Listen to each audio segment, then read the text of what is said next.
Okay, so in the last tutorial we discussed about the JSP directive tags.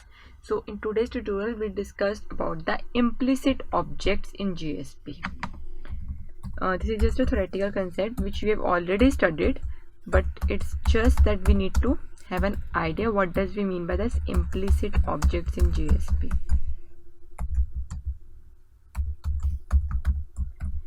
You must be seeing that in all the JSP pages we are using like out, and other than that we are using like request. So we are saying that this is an object and we have this method, but from where does this object come? We haven't instantiated this object anywhere. So is it possible that without instantiating an object we can use its methods?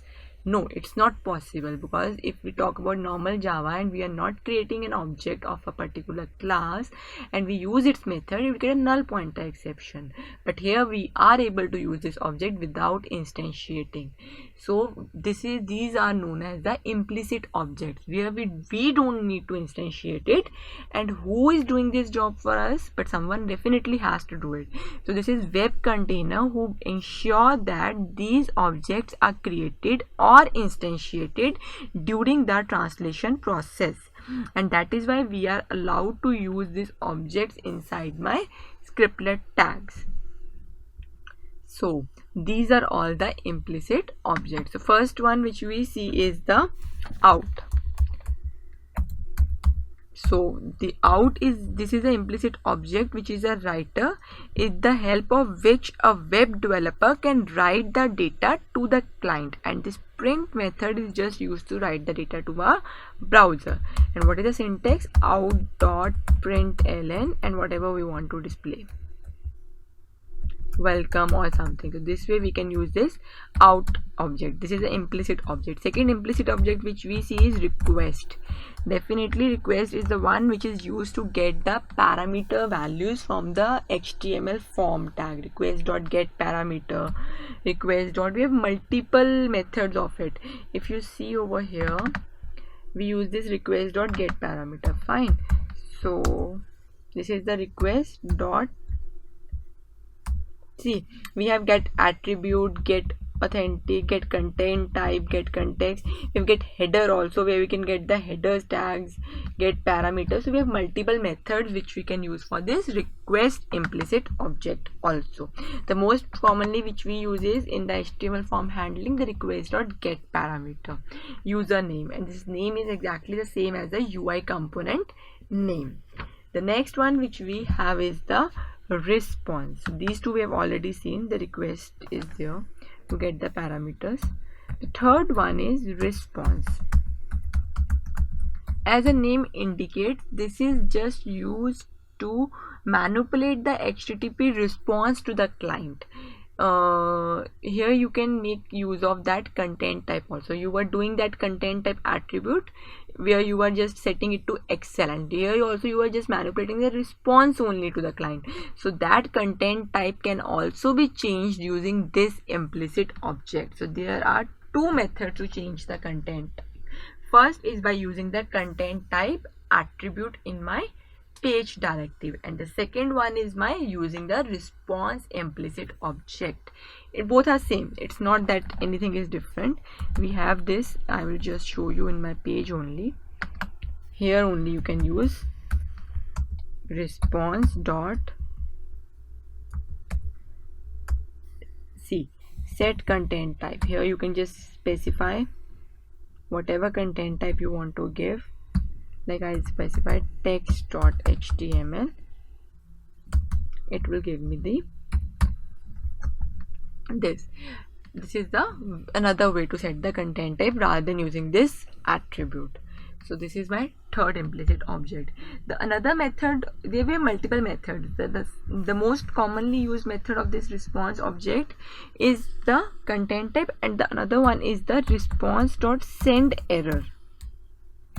Let me just tell you over here first, then we can implement that.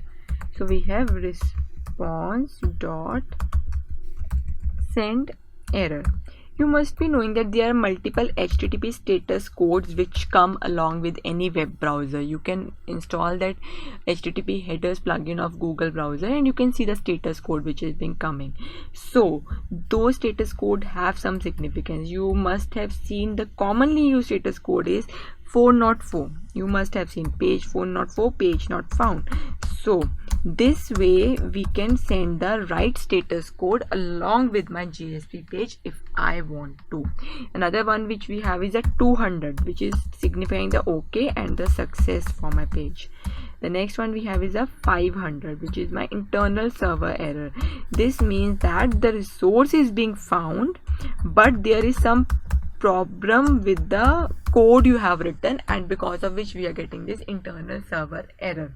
404 means that resource is only not present. There could be a mismatch in the file name or something. But 500 means resource is there, the page is there, but in that page there is some programming error, because of which we are getting this internal server error. So this is the another method which you use for the response.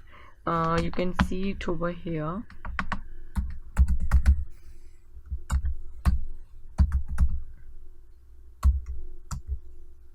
Like you can give just send error, which is nothing accepting an integer argument only. So here I'm just telling me a success page, that oh, this is my success one. So this way you can do it. The another method, there are one more method which is commonly used. So let me tell you about that also, along with the response.sender and send content type. We have one more method, that is response dot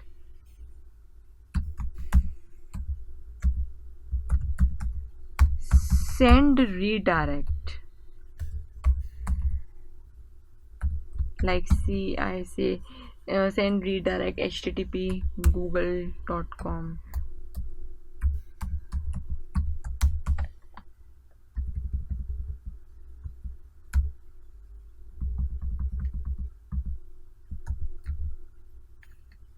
So what it will do is it will redirect the flow to the name of the page you specified inside this send redirect function. So with the help of this we can go to some other page also if we want to. Fine. So we have used this. So let's just see the working if we make some changes. Yeah, let's see if it sends the error code and or not.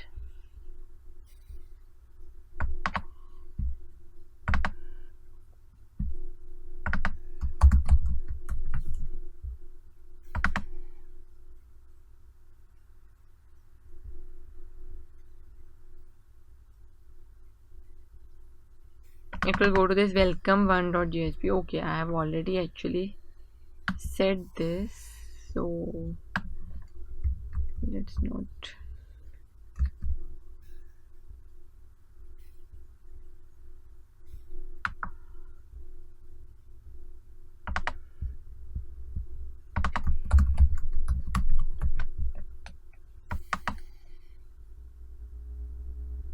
Okay, so why it is not showing me this? Because in this welcome1.jsp what I have used is the send error, but we don't have any error that needs to be shown to the user. So though it's a success, but I'll tell you how to use this also, but in some another way. If we just simply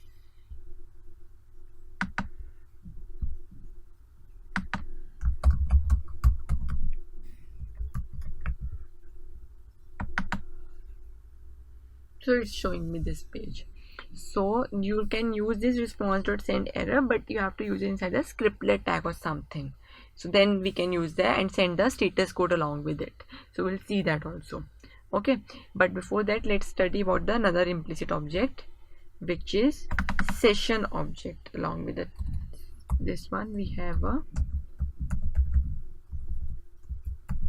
session implicit object. Definitely I told you that you use a session which you can make it as false, and then we cannot use a session object.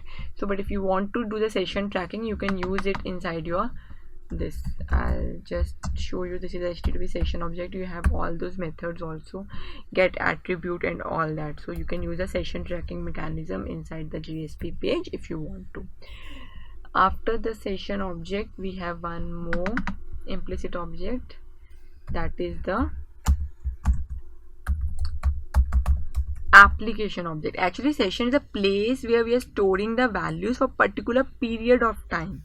Suppose you have session.invalidate and all that, but what actually happens, suppose you are having a browser where you have opened your Facebook page. Now you have entered the username and the password, you are able to see that Facebook page. Now you just open the same Facebook page in another tab also, so there you will not need to enter the username and password again, because and you will just simply get your page. You might have seen that is possible. Why? Because a session is being shared between the tabs of browser. But if you try to open that Facebook page second time in the another browser or in the same browser but in another window, there you need to enter the credentials again, because session is not shared between them. So it cannot be shared among the two different browsers or the two instances of same browser, but it is shared only when you have one browser and two tabs are being opened. Then you can have it same, because session ID is same. So this is how the session tracking happens. So you can do all that session tracking using this session object. Clear? So this is how the session tracking works. We have session.invalidate, which is used to just kill the session. You have a, along with this, if you see, we have one way of killing a session also. Sometimes you need to kill the session.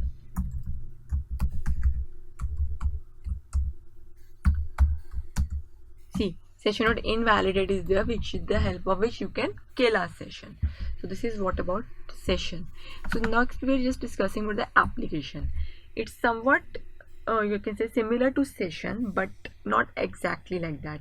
A session is the place where the credentials are being stored for a particular user and it's being accessed by that user only. But if you want some data which needs to be accessed across the application by any user, then we store that variable in my application scope. Like sometimes suppose we are having a website and a pop-up is coming at the top of a website, which is common to every user. Even if you are just entering username, password for your email application, say you enter, you get an inbox or something, but there is some message which I want to be displayed to my every user, not only to be stored in a session for that user, but for every user. It's just application scope, you can say. Then we store that variable in a application, some pop-ups or some common things which we want to show to the user. So that is not an application scope, that is not a session scope, but an application scope. You can do that, because if you see, I can do that. If I say application dot set attribute, you say you will say that message or something.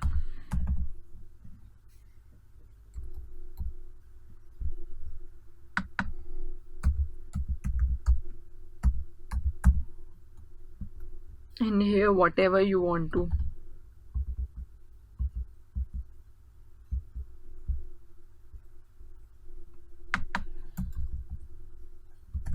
whatever you want to say, like this, you can say common page. So this way you can just set the attributes of an application. So this attribute is being now set, but definitely you can get that attribute also and store it in a particular string. Like if I say application, this you have set it. Now you need to get that attribute, and what is the string name? It's nothing but my message. So now if you want to say, you just store this in a string message, so you can do that. It will just say you to cast it to